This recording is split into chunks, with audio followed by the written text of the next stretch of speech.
On November 20th, 1983, a TV movie came out called The Day After. And what it was the first time that a nuclear holocaust was shown.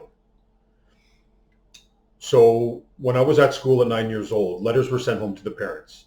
And the letters were to tell the parents basically not to let the children watch this because obviously it was extremely graphic and horrific. Now, me and my sister obviously kind of overran my mom and we convinced her to let us watch it. Next day at school, I was in class, 9 years old. I wasn't paying attention, and the teacher asked who watched the show. And I caught it, and I put my hand up excitedly saying I did. And she turned with this disgusted look on her face. I was the only kid who put up my hand. Okay. So at 9 years old, I saw the end of the world. Now, what I want you to imagine is my unconscious or subconscious. Imagine something kicked in.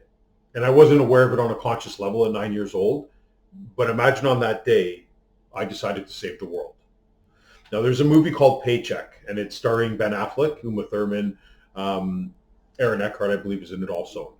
And what it is that Ben Affleck, he's somewhat of a genius, and he reverse engineers stuff. So if you gave him the brand new Apple iPhone, he would be able to reverse engineer it and then sell that, obviously, to a company. So in the movie, he would reverse engineer products, and it's a movie, obviously. So then they would erase his memory, so he isn't aware that he committed a crime, and then he would get paid and he would go back out into the world. So at one point, it's a massive project. I can't remember if he's a year, 2 years, 3 years. He's going to be in this controlled environment. The amount of money was in the tens or hundreds of millions of dollars. So it was a ridiculous amount.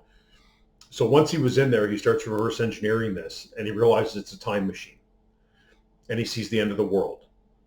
Now the thing is, though, is that they're about to erase his memory, and he's going to go back out into the world, and he's going to have maybe $100 million, but the world's about to end. So it's insignificant. But the point is his memory is going to get erased, and he's not going to remember.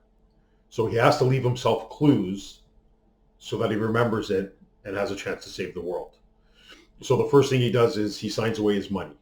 So imagine giving away 2, 3 years of your life, and whether it's 10 or $100 million, you would never sign that away unless it was the most dire of situations. So he finishes this project, they erase his memory, he goes out to collect his money, and the lady's like, you signed it away. And he's like, what are you talking about? He's like, this is impossible. I would never do this. And they convince him, they show him the signature, they have it on camera, I think. And all he leaves himself is an envelope, those brown manila envelopes, I believe they're called, with things inside. Say a paper clip, a key, 5 or 6 numbers, and he leaves random items inside this. Throughout the movie, then, imagine he's getting chased and someone's shooting at him, and he comes to a door and it's locked. And he tries the key and it opens the door. And then he's sitting in a cafeteria and he looks up and they're showing the lottery numbers. And he has all of the numbers. But he had them and he sent it to himself a couple weeks before. So he starts realizing how impossible this would be. And then he actually remembers the time machine. So basically, he left himself clues. Okay? So now, imagine before you're born that we all chose this. That we all chose our life and everything about it. And then we're born into this world and we don't remember. Now, the point of this story is, if you've seen my other videos, a lot of it's talking about a singularity. Whether it's a theory of oneness, unified field theory, universal field theory. The point I've consistently make is if you come up with a theory of oneness that unifies the whole universe, all time, space, everyone, math, science, history, philosophy, everything, there can't be you and your theory of oneness, because this isn't oneness, it's two-ness. So out of the 8 billion people on the planet, only one of us is going to come up with a theory of oneness. And that's because that person is going to become the theory. So now you're talking Neo from the Matrix, a Messiah, Christ, an Avatar, Maitreya. You're getting into the weird, the insane, the magical, or the divine. And there's a fine line between all of this. So what we're talking about now is a Messiah, is a Christ figure, someone who's coming to save the world. Okay. So imagine we choose this before we're born and everyone chose their life. I'm going to put in a couple premises because people are going to question this, but imagine from the multiverse or heaven, you couldn't choose evil. Okay. But imagine you could choose to suffer. And imagine there's those that were born into this world to suffer, because if someone's going to come to save the world, there would be such an enormous amount of energy or light coming into this world. I'm going to get you to look right in the top corner there. That's kind of the Pink Floyd symbol. So if you imagine the prism being time, past, present, and future, instead of it being linear, which we think it's linear, imagine triangulating it, and then in the middle is the truth or the eternal now. So when you look at the picture, there's that beam of light that comes through, and then it comes through the rainbow, basically. So that's basically what you're looking at, is we're living within or through the filter of time. And I've said this in other videos, if this is the eternal now, it takes you time to hear that, it takes you time to see it, and then it takes you time to react, whether emotionally or intellectually. So if here's God or the eternal now, there's you in your dimension of time. There's the eternal now, and there's you. And this continually repeats itself. So basically, we're lying outside of the truth, or this actual moment, this now, and we're in time, past, present, and future. But the present, it's not a point, it's an experience. Okay? So because we're locked in time, it's almost like looking in a mirror. So by the time I look to the mirror and the reflection comes back to me, I've missed the moment, and we've missed the truth. And the other thing about a mirror is if you lift your right arm, it should be, my right arm on the other side that lifts. But in a mirror, it's opposite. And that's basically what I'm saying is happening in the world right now, is we're looking through the filter of time, perception, ego, or thought, and it's inverted. I believe even when you look at something, it's inverted when you take it in optically. So because you're seeing everything real and you think you're acting within reality and within real time, but you're a reaction outside, and you're basically a reaction to this moment, and you're within this dimension of time. And by doing so, we're missing everything. Okay? So now imagine one of us comes along and, kind of like that movie, reverse engineers the whole universe and reverse engineers the entire multiverse, maps out heaven and earth, the multiverse in our universe. The multiverse, heaven, or God, think of things that are eternal, infinite, and timeless, meaning they can't be quantified, they can't be measured, they can't be counted, they can't be judged. Whereas everything in our dimension can be measured, counted, and quantified. So how would these two dimensions come together? How can they unite this different energy and this different oneness with duality when it's, as significant as it is? So this is the point of a singularity. This is the point of a Messiah figure, is they would collapse the whole universe down to a single point consciously, and then would have the ability to invert the world. So this picture up here, if you consider that the Big Bang, 13.8 billion years, and here we are today. I've questioned the science of it, because if there's no observer for 13 billion years, how do you know that time existed? How do you know that this was a material dense universe and that it wasn't the wave function and that it didn't come into existence when someone became conscious? Okay. Now, this is where we are today. Excuse me. What would have to happen is somebody would have to take all this information and collapse it down to a single point consciously. So we think that we're living in a material universe. So people think there's the Big Bang and, there's the explosion and planets formed and stars and everything goes on, and then life comes into it. And then out of that comes consciousness and thought, self-awareness. I'm saying it's the opposite. That out of consciousness comes the material world. The best explanation of this is when you consider a dream. I've said this in many videos. The second my dream starts, I've created a whole universe. I've actually created solid matter with my mind, with my consciousness. I've created me, you, life, free will. I've created time, space, and I'm now in two dimensions of time, because there's my self that's sleeping in the time that you call reality, and then there would be the time within the dream, and those are moving at two different speeds. If my consciousness is capable of that, imagine the consciousness of the entire universe. Okay, so now I've touched on whether you look at this as God or you're atheist scientist. If you look at it as energy, energy isn't created or destroyed. So if there's a fixed amount of energy, I've talked about my free will, my ability to make a choice, that takes energy. So if in the beginning was this fixed amount of energy, or all God, for me to have free will, that energy would have had to surrender itself or give itself to me. Okay? Now, spiritually, they talk about, as you go so deep within, you would surrender yourself back. And imagine that mirroring the divine, or mirroring the consciousness of the universe. So to this symbol right here, the yin-yang symbol, they've quantum entangled two particles, and it looks like the yin-yang symbol. Okay? But you're thinking two material or two dense solid objects. If this is a conscious universe, I want you to imagine that those 2 points are 2 points of consciousness. So whether it's me or you and God, those are the 2 points, and imagine those two entangling. Okay? So the interesting part is if this is my dream, and imagine there's a million people in my dream. Imagine you're in my dream. You're not actually in my dream. You're coming from my consciousness, which means that you're all me. Now go macro and imagine this is God's dream. This would be his entire consciousness, which means that we're all him. The point is that one of us needs to wake up within the dream and entangle themselves and fulfill the prophecy or the story. Really quickly, I'll touch on secret societies, Masonic, the Freemasons. The 32nd degree on the cover page is the word Rebis, R-E-B-I-S, and it's considered the great work. It's basically a union of opposites. So it's making the two into one. This has nothing to do with gender ideology right now, but it's the male into female, the left into right, up and down, heaven, earth, spirit and matter. It's basically a unification of the two, whether you consider it the multiverse or universe. So to bring the two into one would be the singularity. The problem is that it's not going to happen through a rock or through a tree. It's going to happen through a human, because it's going to take human consciousness. So I believe that the entire universe is conscious, because if this is your dream, then the whole dream would be your consciousness. Okay? So imagine that this whole universe is conscious. In the beginning, if there's this one source, whether God or energy, there's nothing else. And I say to people, what will God make anything out of or make everything out of? And they're like, oh, it's God. He can make it out of anything. But there is no anything and there is no nothing. There's only this one energy. So anything that's made would come of this energy or the essence of this energy. Okay? So now imagine everything in the universe is conscious. The wall, the tree, the space, even you physically, your head, your ears, your whole physical body.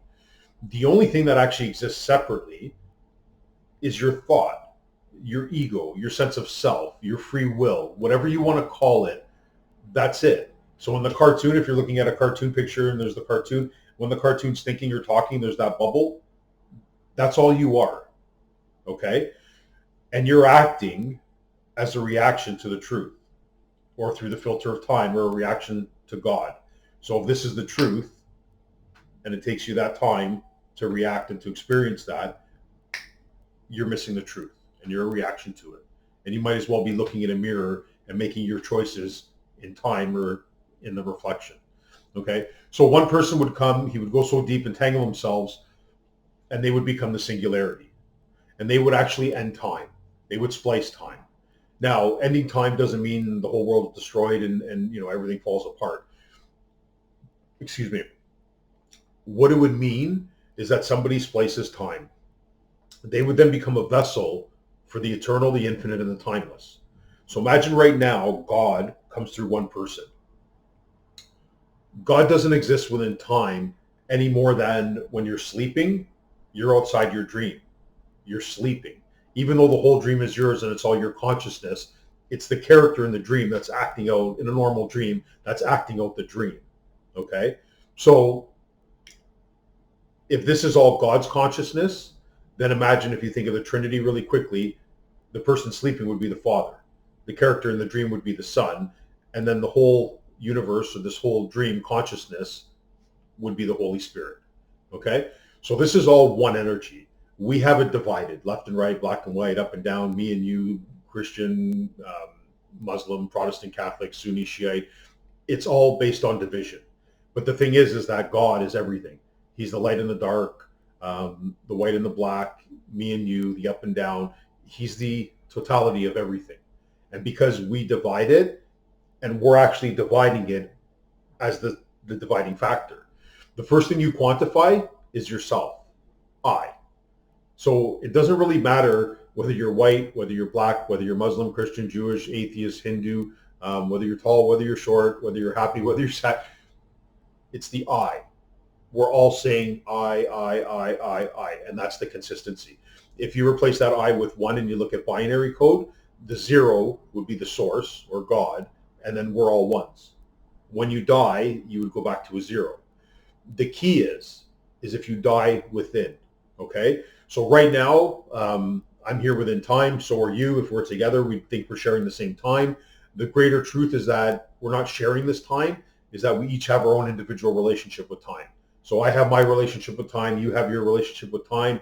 If I was to die right now, my relationship with time would end and yours would continue. Spirituality is about going so deep within that you become so self-aware that you almost cease to be. You dissolve the self. You die within. So physically you would still be alive. And this makes sense because, like I said, this whole universe is all this one energy, this one consciousness. You die within, you also end your relationship with time, but you're still alive. So now you're touching and talking about things that are eternal, infinite, and timeless. So my point is that if God found a vessel, not as a prophet, not as a guru, but as an actual Messiah figure, okay, the entirety of the answer would come through this one moment. It wouldn't even take a second. It would be a fraction of a second. That doesn't mean it wouldn't take you time to react and to change and for the world to evolve. But the message would be final because it would be complete. It would lie outside of time, the eternal, infinite, and timeless, coming into here in one split second, and it ends everything within this world, within time. That doesn't mean we all die because I'm talking about consciousness. You would consciously create the singularity and you would have the power to reset the whole world. Okay? So imagine that my mind at 9 years old and after seeing Paycheck starts sorting things out. Now, when I was a little kid, I should fast forward. When I was 25, I bumped into a teacher that I must have known when I was 7, 8, 9 years old. Okay, I believe her name was Miss Cadney. She sees me, I recognized her, so I introduced myself. She figured out who I was, and she asked what I was up to. This is when I was 25, so you're going back about 25 years ago. And I told her at the time I had completed my economics degree. I was working in the financial industry, but I just quit. And I was basically going on a spiritual journey, and I was searching for truth. And she looks at me, she's like, "Oh, Mark, that's so perfect for you." Now, I hadn't seen this lady in approximately 18 years. The last time I saw her, I was a little kid, and now I'm 25 years old. So I look at her and I'm like, how can you actually make that comment? And then she says, "Mark, when you were a kid," she's like, "I'd be teaching math and you'd be flipping through the math book and you'd be looking at the problems and trying to solve the problems in the chapters ahead." So the thing about math that I loved was the word problems, is when you had to read the problem and try to figure it out, or like if a train's going this direction at this speed, another one's going the other direction, and so on and so forth. But I love the word problems. I loved solving those problems. So imagine at 9 years old, I saw the end of the world. And imagine something within my mind kicked in and I started solving the world. Now, I was raised Roman Catholic, so I was raised to believe that this is the one and only truth. This is the one and only way. You have to follow all the rules or you're going to burn in hell for all eternity. And then as I grow up, I actually really enjoyed going to church. I was actually an altar boy. Luckily, I had a decent priest and I wasn't sexually assaulted or molested, although I was mutilated when I was born, but we'll talk about that after. So I kind of fell in love with it. But then as I got older, 15, 16, 17 years old, and thinking about it, I realized if this is the one and only way, and this is the one and only truth, all my Muslim, Hindu, Buddhist friends, my atheist friends, gay friends, everyone I know is going to burn in hell for all of eternity. And I'm going to be in heaven with a bunch of self-righteous Christians and Catholics that I probably don't even like. So I started questioning things. And then I realized that I wanted to know what truth was. Okay? So this is basically a math problem. Even though I'm talking about Christ and even though I'm talking about enlightenment, this was basically solved within my head. So I'm not claiming enlightenment yet. I have a story to tell first. And this is the story. So imagine you look at the world and you realize that there's something off. Now, I remember looking at my ego and saying, I could have been born anywhere. I could have been raised by anyone. Different religions, different cultures, different races. I could have had different experiences, different trauma. Imagine you go home with different parents by accident, or your parents are killed when you're young. Your whole life would be different. If you raised me because of my appearance, like I said, you can't probably put me in Africa or Asia, but I could be, grow a beard. I could be in the Middle East. I could be Europe. I could be North America, South America. I can be in, like, say, 80% of the world. So imagine I'm raised in all those different places. Imagine I'm cloned a million different times and put in a million different places, a million different times. And imagine right now all those people come together. Now, obviously, a million's a lot. But imagine some of those people come together. We would probably hate each other. We would probably want to kill each other. The only thing that would stop us is the fact that we actually recognized ourselves, because that individual would look like me. Okay? The problem is that in this world, we all look different. But imagine this is one consciousness, and we're all coming from one source. And whether it's my dream and you're all me in the dream, or whether it's God's dream and you're all God, we don't recognize each other. Okay? I've explained this one story in the past where if you walk outside and imagine it's a blanket of snow, it's just fresh snow, everything's white, pristine, it hasn't been touched. But imagine you have a filter over your eyes, kind of like those 3D glasses, whether it's red, blue, green, purple, yellow. Imagine everyone has a different filter, but they're not aware of it. So instead of seeing the white or seeing the truth, you're looking at it through your filter. Okay?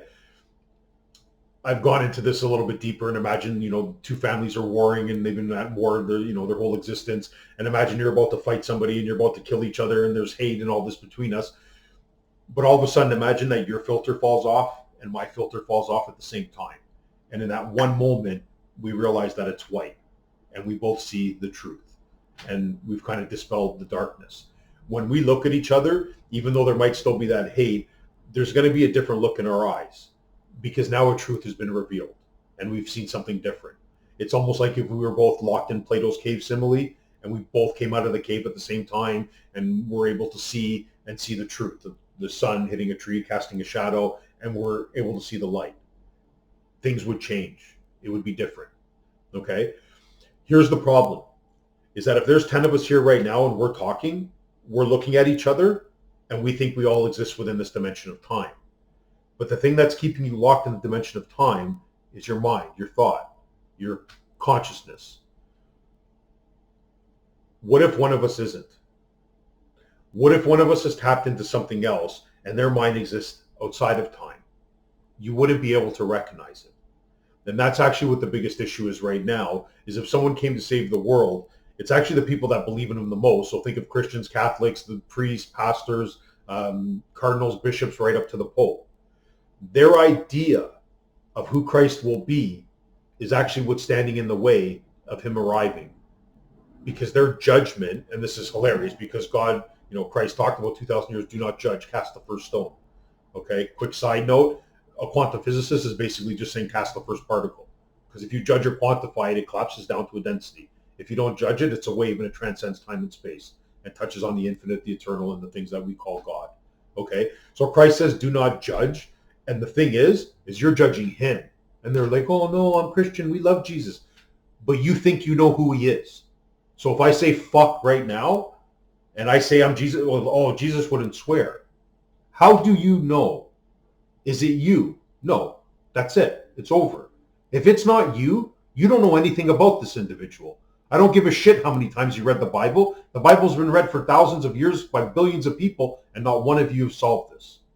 Not one of you has illuminated yourself to the point of being Christ. So you don't know anything about him. And that's where you need to start. Because the second you place your perception, your judgment, your expectations on him, you're going to crucify him. Because he's not going to be who you think he is. If he thought the way you thought, he'd be you. And he would have failed in the same way you have. So the judgment has to go. And this is important because I think it's Thessalonians 5. The Lord is going to come as a thief in the night. That's as a surprise. He's going to come unexpectedly. I've had other videos that have very much talked about the government of Canada and the police. Nobody's ready. And Canada has written that they recognize the supremacy of God in the Charter of Rights. If this person shows up and you don't recognize them, that's fraud. Okay? On top of circumcision, which is child mutilation. Okay? So here's the thing. I can sit here right now and say, hey, I identify as Jesus Christ. I live in Canada. I'm going to get locked up, institutionalized, or put in prison if not killed. But I can say, oh, I identify as a female. Oh, I think I'm a woman right now. And I can go into a washroom with little girls and change and violate their rights, sexually assault them by getting undressed in front of them. And our police, now, I'm going to call every cop in Canada right now fucking spineless. Because how many of you are men? And how many of you have daughters? And how many of you would be okay me going into a change room with your daughter and taking off my clothes and watching your daughter change? That's fucking sick. That's fucking criminal. The fact that you still wear a badge and a gun shows me how spineless you are. So I have no trust in you. I have no faith in you. But I can sit here right now and say, oh, I'm a woman. And at lunchtime, oh, I'm a man again. And 15 minutes later, oh, I'm non-binary. Oh, and by dinner, oh, I can go back to being a man. And then if dessert comes, oh, maybe I'm a woman again. Are you fucking retarded? But Christ is going to come and you're going to arrest him, institutionalize him, or fucking kill him. If I identify as Christ, I'm king of heaven and earth. Every cop's here to serve me. If you're not, you're a criminal. Are you ready to play the game that you've shoved down our throats? Because anything you say to me, I trump. 50 years ago, I was mutilated under the consent and authority of Canada. Where does a police officer get his authority from? To carry a gun, to threaten my life, to kill me, to institutionalize me? Under Canada. If I lay charges on Canada, those charges will apply to the police. If you want to call me crazy, you drew first blood. You mutilated me for a story about a guy who was born to a virgin, walked on water, floats up in the sky, is going to rise from the dead, raises people from the dead. He's coming back 2,000 years to save everyone. I get to call you crazy first because you didn't physically rape me, but you raped my mind and you actually physically mutilated me. And there's no statute of limitations on a crime against a child, especially a sexual crime. Okay, this is starting to get serious now because I've been told that somebody's going to come and save the world. If you're not ready, a thief in the night, within 24 hours, you don't necessarily have to fully address the case, but you have to recognize it. You have to acknowledge it. If you're presented with the case and you don't acknowledge it, then you're protecting yourself. And the second you protect yourself over the truth, you're a threat. And the charges of child endangerment, child mutilation, and fraud will be brought against you. Now think about it. If you deny the charges, you're not just resisting arrest. You're resisting arrest with a weapon. The most highly trained weaponized gang in Toronto, in Canada, the police. So this is very serious, and this needs to be addressed.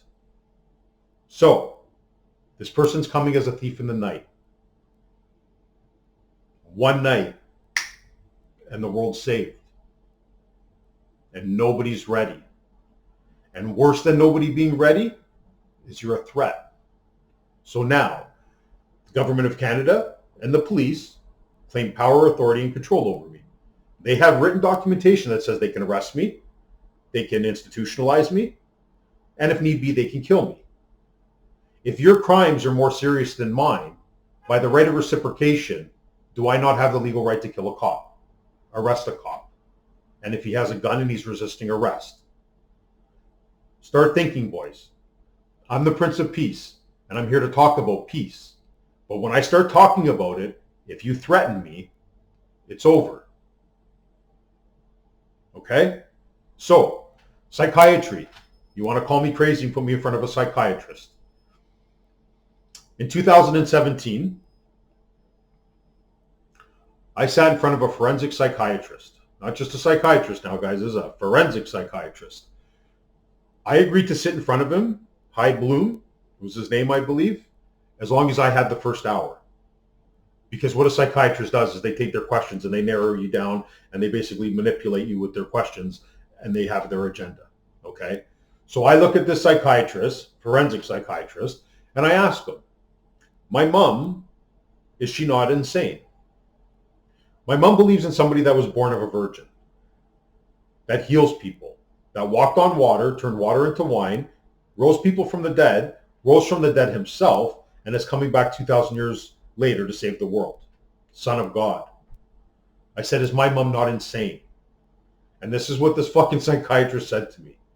If it's the norm of a society, if it's an accepted belief within the society, then that's acceptable. So if I said the Son of God was a purple dinosaur that blew smoke and fire out of his ass like Barney, then that's okay to believe that? And I can't even, like, the stupid look on his face was priceless. And I can't even remember the idiotic fucking answer that he gave. But if you think that you're going to sit me down in front of a fucking psychiatrist who thinks that Barney could be the son of fucking God because it's an acceptable belief, there's no chance. So the government of Canada, the police, psychiatrists, they claim power, control, and authority over me. And I'm saying no more. Because under the Charter of Rights and Freedom, if I am the Son of God, who, if you look at Hebrew 1:8, now remember, you used to swear people in. I don't know if you still do, but in court, they would swear on the Bible. You recognize it as a holy book. You've written the supremacy of God within the Charter of Rights and Freedom. You've allowed countless mutilations. Think of all the children who have been sexually assaulted and raped.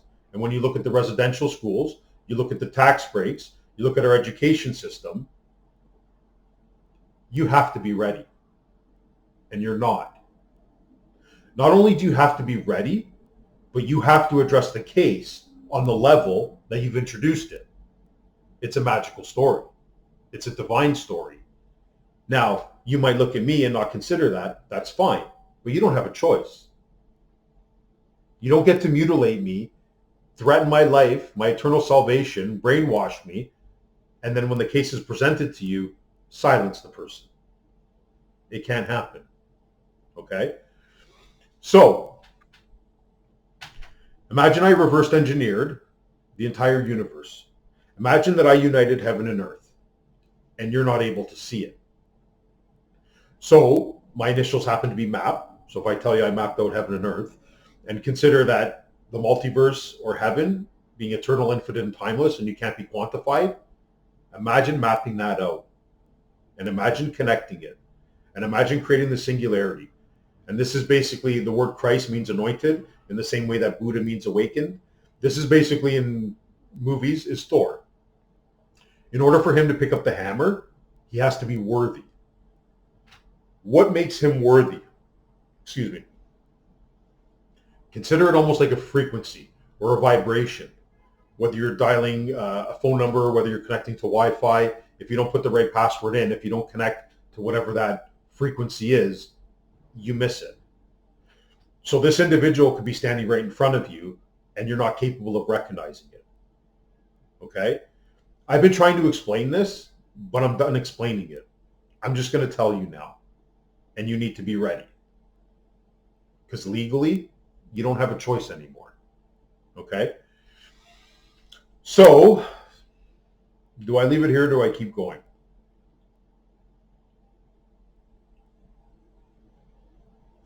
If this person shows up today, and imagine their superpower is the Word of God. In the beginning was the Word, it created everything. If somebody shows up today with the Word, they'd have the potential to fix everything. With words. And imagine being able to do it in one move without telling you or anyone what to think, what to believe, or what to do. Without using any power, control, or authority. Without imposing this on anyone. All you have to do is tell the truth. The responsibility wouldn't be for me to tell you who you are. It would be for me to tell you who I am. Because I'm the singularity. And I would splice time. And in doing so, would have the power to reset the whole world. Now, this is all oneness. So I know everyone's probably getting their backs up and whatever. But if we're all connected, whether it's me or you, in order to fulfill your destiny, you would have to fulfill everyone's. Now, I've likened this to a wish, and I've used this example a couple times before. Imagine the whole world has a wish. One wish for the whole world. We have to pick who it is, and you can't pick yourself. So imagine there's 8 billion people and everyone's trying to figure out who to give the wish to. And imagine the time's running out. So it's like 10, 9, 8. And if it goes down to 0, we lose the wish. So we have to pick somebody. You would pick me. And I'll tell you why. This is no longer a conversation. I'm speaking the truth. It's time for you to listen. I'm telling you, you would pick me. And if you're rejecting that before hearing the reason, then you're an idiot. Because you're not listening. My wish is for everyone's wish to come true. As long as it's not too greedy, too selfish, or evil. So if the countdown is 5, 4, 3, 2, You're picking me. You would have no choice, even though you have the choice. The only way for your wish to come true, guaranteed, is my wish. And it also protects you because I've already said it can't be too greedy, too selfish, or evil. So the whole world would pick me. This is the point of a Messiah. And this is what I'm talking about with the word of God. Because if your superpower is words and nobody's listening, it's like kryptonite. In order for me to make all your wishes come true, my wish has to come true first, which means I have to tell my story first. I have to show the singularity. And that's what I'm doing, the process of doing it. I've talked a lot in other videos. Imagine you leave yourself clues, which is going back to the original start of this video. So in the movie Paycheck, your memory is going to get erased. You're born into this world, and imagine you have to leave yourself clues. So I've talked about Born of a Virgin. I've talked about Virgo, which is the constellation of the Virgin. Remember, this is the great work. Imagine this is the world story. Imagine this is a magical story. So if you saw past time, you can picture the all-seeing eye. Imagine you see past time and a story like a movie is revealed to you. And imagine in one move, in one instant, that ends the world as we know it and resets the whole world and fulfills everyone's destiny. It's huge. There's a lot for me to talk about, and I can. I can talk for 2 weeks about this and explain the whole thing. But who's listening? I can't force you to listen because I can't circumvent your free will. If the universe gave you free will, I have to honor that. So by honoring your free will, I can't force you. But the government of Canada, I can force because they're not a person. And they've also harmed me. They actually allowed me to be mutilated for this story. Now, to the police, because here's the thing. Me or whoever Christ is can come up and talk to any Christian, any Catholic, any priest. They're going to call the police because they're not ready for this. And they're going to think it's crazy. At the end of the day, if there's somebody coming to save the world, it has to be one of us. Walk outside right now. There's 8 billion people on the planet. Who are you going to believe is the Son of God? Nobody. So they're eventually going to call the police. Now, this is my comments to police. And I usually specifically reference Toronto police officers, Officer Joseph Mullally. And I also reference Officer Texera Miranda, I believe is his full name. But it's Officer Tex, and he's by the Trethewey Black Creek division. We had a 2.5 hour standoff. And Joseph Mullally is someone I went to elementary school with. And we attended the same church. And even though he was in the younger grade, we've known each other since we were kids. Okay? Joseph and Tex. Officer Joseph and Tex. 2,000 years ago, you're a police officer. 2,000 years ago, you'd be a Roman soldier. And we know what a Roman soldier did. Crucified an innocent man. Okay? Joseph Mullally. I visited your dad, and I'm sure you've heard this story. And I asked your father, if he was standing on the edge of a cliff, and on one side was you, Police Officer Joseph Mullally, and on the other side was Christ, and you're both about to fall at the same time, and your father can only save one of you. And he didn't even bat an eye. He said Christ. So Joseph Mullally, your father would let you die to save somebody that you haven't even met, or maybe you have. So you want to call me crazy when your dad would sacrifice your life for this imaginary person that's supposed to show up to save the world? Everyone's fucking crazy. And this world is broken. Maybe we need a little crazy. Okay? Now, Joseph and Tex and me were all born into this world. Free, whether you believe in God or not. Children of God, were born into this world. Perfect. Go about your life. The problem is as police officers, you claim a certain power, control, and authority over me. And I am now denying that. If I deny that to Canada, you guys are going to come for me. As King of Heaven and Earth, I'm the highest authority in this country. I'm the highest authority in this planet. Now, I'm not claiming it over the common man because they don't claim power and authority over me. I'm not claiming it over them. But you do. And now I'm going to trump you. So I'm going to claim that authority off you. Now I'm here to talk about peace. But you're not ready for peace. So I might as well declare war because that's the only thing you're going to hear. I can talk really nice and pleasant and talk about how I'm here to save the world, and you're going to ignore me. But if I claim the legal right to kill a cop because you violated me, or Canada did, mutilated me, but the supremacy of God in the Charter, not that you believe in the supremacy of God, that you recognize the supremacy of God. With recognition comes a responsibility. Because if you fail to recognize me or whoever the individual is, that's fraud. Okay. So, Joseph and Tex, as a human being, you have free will. As a cop, you follow orders. So you're going to have to make a choice. You can quit, go home, and this conversation ends. But come tomorrow, if you still claim power and authority over me, I'm claiming it over you. And now you have the legal obligation to hear my case, as crazy as it sounds. Because at the end of the day, you drew first blood. And if you can mutilate me for this story, imagine what I can do with the right of reciprocation when I'm the one telling the truth. So, can't solve a problem on the same level of thinking that it was created on. Every problem's been created by thought. This is going to take something more than thought. And while you think I'm speaking to you based on thought, I think I'm telling you a story that's beyond thought. And if you listen to it, it's peaceful. It doesn't tell anyone what to do, but it resets the whole world in one move. If this was chess, if I put you in check or checkmate, those are kill moves.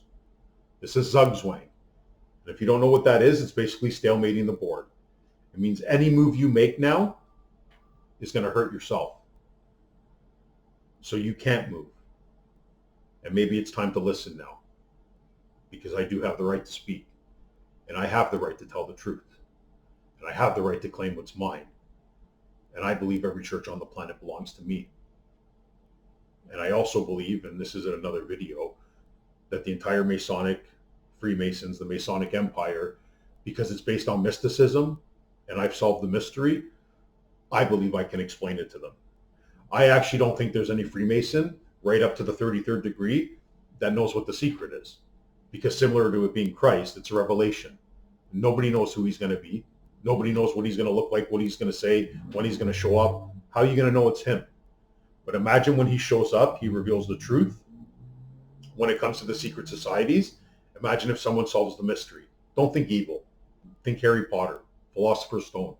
If somebody maps this out and figures it out, solves the mystery, imagine they would present it, and then it would make sense to all the Masons, and then it would align everything. Okay? This is from another video, but I'll touch on it really quick before I end this. I think the secret societies are basically here, so when the truth is revealed, imagine there's one person from every family, an honorable person, a trusted person, a respected person from every family. So religion, it's pure division. It doesn't matter what religion you are, what denomination, you're right, everyone else is wrong. That's basically religion. The world's divided. The Masons, to sign up, and I'm not a Mason, but I'm sharing the information, it can be confirmed, is that you have to believe in a higher power, God, a higher intelligence, and they'll swear you in on any book. So whether it's the Torah, the Bible, the Quran, the Gita, whether you're Hindu, Muslim, Jewish, Christian, they'll swear you in on any book, which means they're accepting of all those groups. And there's one truth. And once that one truth is revealed, Masons are in every country, every religion, every society, and imagine they stand. And imagine it's somebody in your family that you respect and trust more than anyone else. And then somebody in your friend's family, and then a cousin's, and then if someone at work. And imagine these people stand, and you have no choice but to listen. So this is all coming together now. The world thinks that we're moving through time. We're not moving through time anymore. We're at the singularity. Time is coming to an end. And the end of days isn't, oh, the world's going to end, it's going to collapse, everyone's going to die. It's the ending of the plural, the S. From days to day. One perfect day for all of humanity. And then imagine that day fulfills the prophecy and becomes 1,000 years. There's a quote in the Bible that one day for God is like 1,000 years. It's not one day for you. You have free will. But imagine under your king, Imagine under the truth, a perfect day for all of humanity is created. The world is reset and balanced. The truth is revealed, and we're able to create 1,000 years of peace. So even though I speak very aggressively and at times kind of challenging to the police, you've arrested me. You've put me in mental institutions. You violated my rights. And you're going to do it to anyone else. So even if it's not me, I'm still going to prove that you're not ready. And if I have to sacrifice my life to prove it, it's going to be interesting, boys. So I'm presenting a legal case. I reverse engineered the whole universe. I saw the end of the world and I figured out how to save it by becoming one. And while you're all thinking about your individual lives, imagine I sacrificed my life to think of everyone and to find one truth.